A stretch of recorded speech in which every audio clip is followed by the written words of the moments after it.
I don't have the attention span to do. You already recording? We're ready. All right. You want to throw it to me, or you want me to go? I think you start off. Go ahead, man. Welcome to a special. Restart because I was talking over you. And your hand was in your front of your face. You're right. I noticed that after.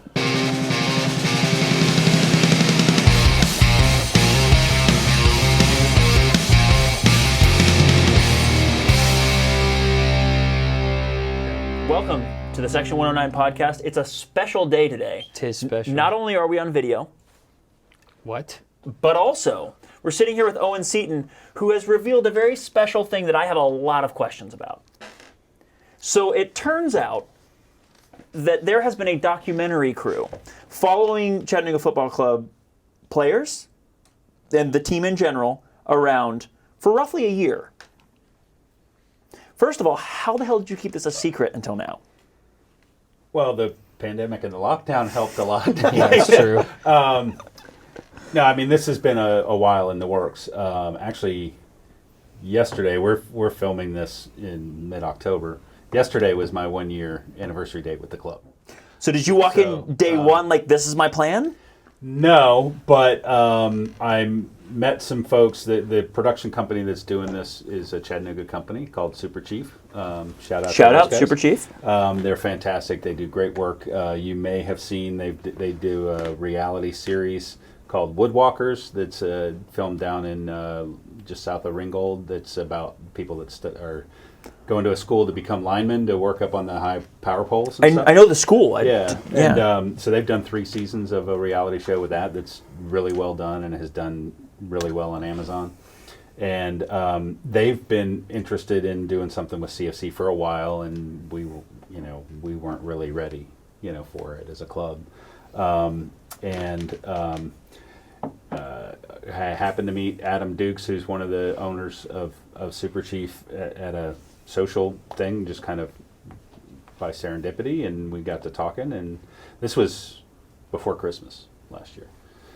And so the wheels start turning, and you're like, well, I mean, we had talked about internally, even before I met Adam, we had talked about original content being really, really important for the club. Because we don't have a TV deal, because so many other things that we need to do, and we have stories to tell. I mean, same reason we started the podcast, essentially. Yeah. There are stories to be told. Yeah, and because of kind of CFC's place in the in the soccer ecosphere, particularly as it relates to the community roots, that basically kept the club alive during a threat. That really were the differentiator between us and franchise soccer in this city. Right? Yeah. And that story needs to be told and needs to be developed. And because there are a lot of people in the city that know about the foundation and know about OGA and know about CSM and know about Highland Park Commons, but they may not know that they're CFC things. They just know that they're in the city. Right. And, we wanted to make sure that story gets told. So, when I met Adam, we started talking about it, and, this is expensive to do. It's very expensive to do. So we had a lot of conversations about how would it be funded, would we be comfortable allowing them to sell some sponsorships against it, all those kinds of things. And we were just kind of kicking the tires and seeing, and we kind of felt like maybe this year wasn't the year, maybe next year would be the year to do it. Okay. But it's the first pro season, so there's all these things that keep bringing you back to this year, Yeah, right? for sure. So these little reasons as to why it should happen now. So we decided in preseason to go ahead and start shooting some stuff and work toward building kind of a sizzle reel that maybe then we could go look for some investors with to help with us. So it seems very smart. At the tryout camps was kind of the first time that they were out. They got some great interviews with Peter Fuller. I heard they have a really good goal shot. They have burn that goal shot. For anyone who doesn't know, Matthew seems to score by hook or by crook in every single open tryout. It's by skill, let's be serious. And by the way, he still never made the team. For many, many very, very good reasons. Sounds like a Fuller problem. And let's not he is Fuller's problem, and we need to not have that video, if it exists, make the light of day, because I didn't see it. My back was turned, and in my estimation, it never happened. That footage may or may not be available individually for sale. Matthew might pay you a lot of money. There's a sponsorship for the. So anyway, they came and did a bunch of stuff around kind of the beginning of the season. We did some stuff at the 2 days of open tryouts. There were a lot of interviews. It turned out to be very serendipitous because like Nick Spielman came out of that camp. Yeah. There were players there. Alec Reddington. That the first time we saw them, we see them there. Yeah. So we have that footage, and the plan was we were going to supplement that with the Oakland Roots game TV footage that we got from Oakland, and then the first game, Michigan Stars here, and we were going to kind of package that into a teaser trailer to try to get some funding to go, and we're probably going to target the fall season. If we could shop that around, in the spring, and then come back in the fall and pick up the story. That's freaking awesome. And then, pandemic. Global right? pandemic. So everything's on pause. Everything changes. And everything changes. Yeah. We don't know if we're going to have a season.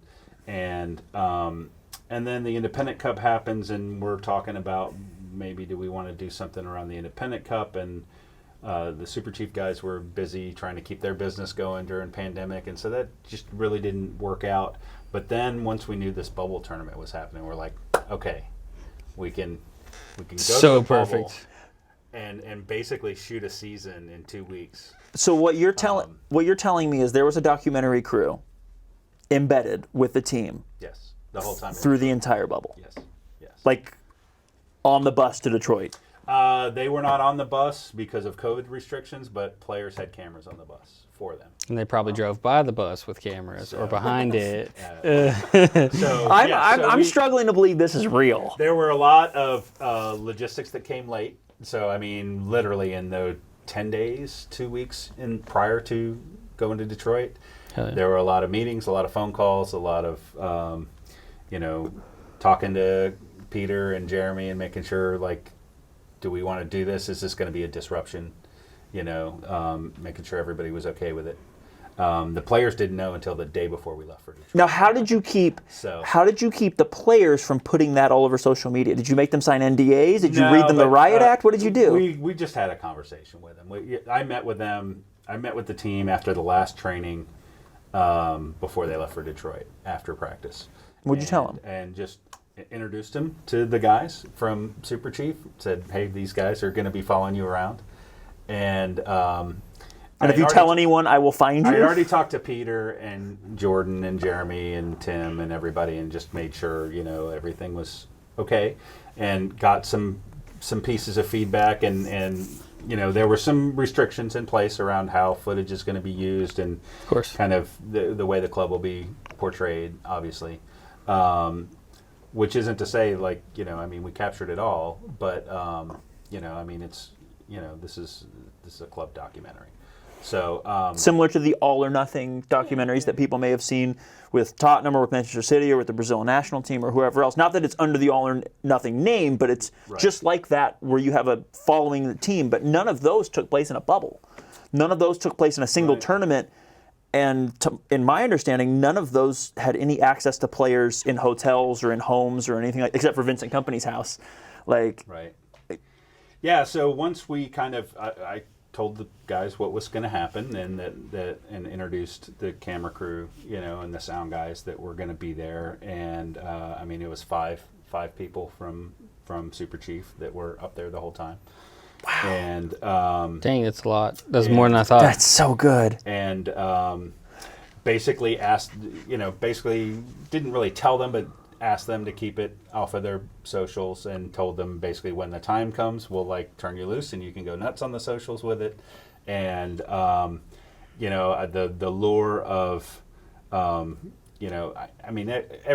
one of those players has watched All or Nothing and Hard Knocks and Last Chance U and all of these kinds of things that are now super popular, and so they're aware of what it can do for them, as a player. Yeah. And it can help them get another job. Sure. If it, can turn them into contract or They something. can see their Instagram followers like triple in a week. So one of the things that I So- one of the things I do on Instagram, and I'm not on social media much now, but one of the things I do on social media is I follow our guys. I follow every one of the players on the roster this year, and They I kept it buttoned up. I watch their Instagram stories, and if anyone was going to notice some unrecognized, like guys I don't recognize with cameras, it was going to be me. Well, it's funny because you slipped up because I saw it. Yeah, there was one. There was one, and I caught on to was some other one. Instagram tags where it said it was a camera in somebody's face, and it was like can't get any privacy. And See, I can't remember who posted it, but I saw it, and I was like, So I didn't- he does this. There's multiple people there. The content that they're putting out in the bubble's pretty good. I know what's going So on.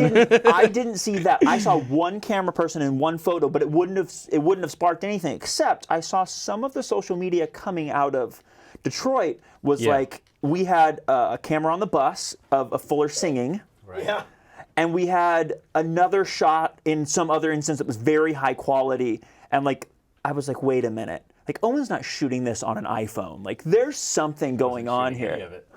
Yeah, nothing at all. I mean, look, the other thing that, to tease this is going to be a super, super high-end piece of work. That's This awesome. is, shot with cinematic lenses and shot, with people that really, really, really have an artistic eye. It's amazing. So there's not only going to be all this access, but there's also going to be, like if you watch Hard Knocks, the NFL films thing, they get these sweeping, establishing shots and all these kinds of things. I mean, some of the early footage that I've seen just blow you away. Yeah, it was They made Keyworth look good. after the first game. You said you saw footage of Fuller singing on the bus or whatever. And we had the interviews at the game at CBC, and I was like, wait a minute, this Hal guy doesn't seem to be from a real news station. Well, I saw a story, I think somebody put up of everybody singing, and there was just a sweeping pass of a seat, and I saw a cine cam. See, I just you have- recognized Blackmagic or that. I know See, that you box have- style camera that looks You know like. much more than I do about cameras and Yeah. stuff. Well, But that if was you was saw- post of me seeing the Instagram. No. I guess the Instagram post was later, but still putting those two and two together. And then before we knew that all of this was going to happen with you guys coming here and talking with us, and then he said it. It was. I hadn't actually thought that's happening. I think that's happening. It was things are going on. I mean, content. I practically accosted Owen last week. Like, I was like, okay, listen, I got X, Y, Z. Like, there's something's What's going on, man. bro? No, Yeah, but and I mean, if you notice too, But I still didn't have it figured out. The club social media content during the week was a whole nother level. Yep, the Yes. last 2 weeks.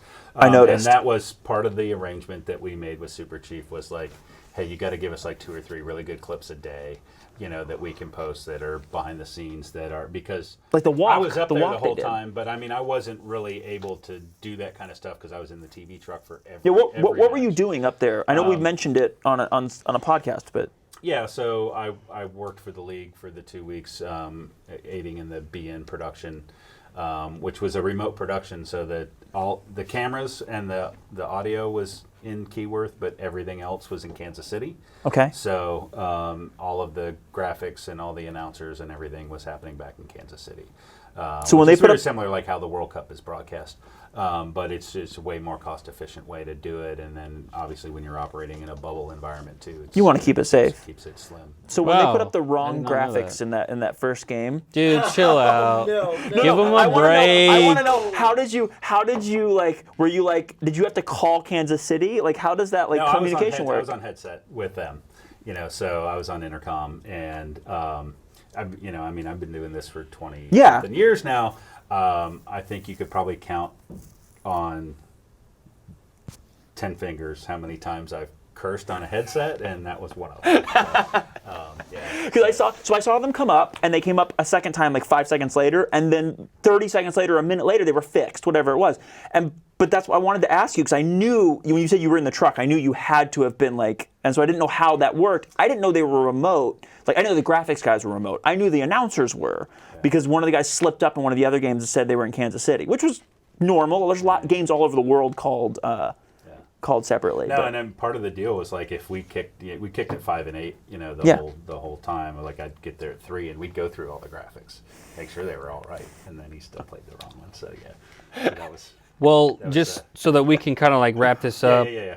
What can we expect just from like a general standpoint? I know we kind of dove into a little bit of details, but from the documentary itself. Yeah, so we will have more details. When by the time you hear this, it'll have been announced publicly that there's a doc, but we'll have more details. I mean, they're still, literally logging all the footage. Yeah, they just told me the amount of footage. So are we looking at more than a day of footage? Yeah. 4 hours of footage to look through, and Johnny over at Super Chief is having to look at all of that, and he's going to be the lead editor on this. So he's got to literally see what shots he has available. The goal is to do 5 or 6 episodes. Wow. By the Yes, time, that's by sick. the time hopefully around the end of the year. Amazing. What a Christmas gift. Give you some off-season stuff. We're working through a bunch of details about potentially airing it locally before it goes to its digital home. But it will be on a major streaming platform. Nice. That just about everybody either has access to, or if you want to can get access to? Let's turn the cameras buy off a because I got some membership. questions for you, Want to buy a Owen. membership, you can get access. Nice. That's awesome. There'll be very wide distribution. It's going to be something that we as a club need to make sure that one of the reasons we're kind of slow in announcing it is we want to make sure we're take full advantage of this announcement. So Yeah, that for sure. We've got 2021 season tickets ready to go, that we've got merch ready to go. There's so much strategy behind it. We've got all these things teed up. Plus, not to mention the fact that, Super Chief has a huge road ahead of them in the edit bay that's going to take hours and hours Correct. and hours of work to do. Got to be timely.